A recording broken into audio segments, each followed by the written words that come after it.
Hello everyone, আজকে আমরা ষষ্ঠ অধ্যায় ডেটাবেজ ম্যানেজমেন্ট সিস্টেমে সাজেশন ক্লাস করব এবং কোন কোন টপিক পড়তে হবে সেগুলো নিয়ে আলোচনা করব।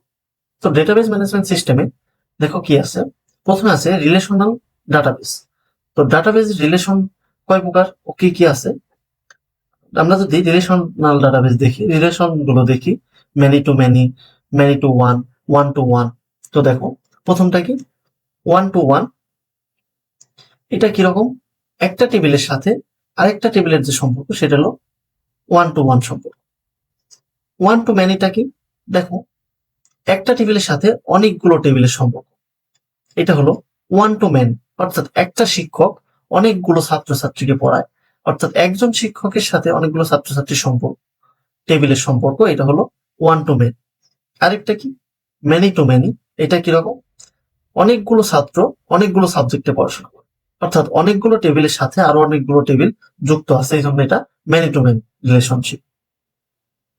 এরপরে আমরা যদি দেখি, তো রিলেশনাল ডাটাবেস গুলো, এরপরে আমরা ডাটা টাইপ পড়বো, অর্থাৎ আমরা যে ডাটাগুলো স্টোর করি, তো এই ডাটাগুলো কি টাইপের সেইটা, সেটা ইন্টিজার টাইপ না ফ্লোটিং, ডাবল। তো এটা হলো ডেটা টাইপ, অর্থাৎ ডাটার টাইপ। এরপর আছে ডাটাবেস তৈরি করা, তো আমরা কিভাবে ডাটাবেস তৈরি করি। এরপর ডাটা এনক্রিপশন। ডাটা এনক্রিপশনটা কি, ডাটা এনক্রিপশন হলো আমরা যে পাসওয়ার্ড গুলো দিই, এই পাসওয়ার্ড গুলো সেভ হয় এনক্রিপ্ট হয়ে, অর্থাৎ এমন ভাবে কোড করা হয় যাতে হ্যাকার এটা পড়তে না পারে। আমাদের পাসওয়ার্ড গুলো সরাসরি হ্যাকার পড়তে পারে না, এটার জন্য নির্দিষ্ট চাবি বা কির প্রয়োজন হয়। এটা হলো ডাটা এনক্রিপশন।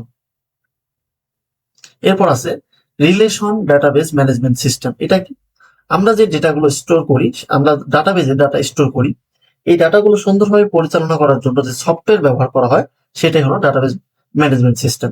অর্থাৎ ডাটাগুলো জন্য টেবিল তৈরি করা, ডাটা খোঁজা, আপডেট করা, বা কোনোটা দরকার না হলে সেই ভ্যালু ডাটা রিমুভ করা, এগুলো। আর আমাদের পড়তে হবে টপিক ভিত্তিক সংজ্ঞা, অর্থাৎ এই অধ্যায়ে টপিক ভিত্তিক সংজ্ঞা বলতে কখন জন্য যে সংজ্ঞাগুলো আমাদের লাগবে, এগুলো পড়লেই আমাদের এই অধ্যায় থেকে আমরা অ্যান্সার করতে পারবো। এও থাকে এবং 3 থেকে 4টা এমসিকিউ থাকে। তো এইগুলো পড়লে আমরা এখান থেকেই এগুলো কমন পেয়ে যাবো।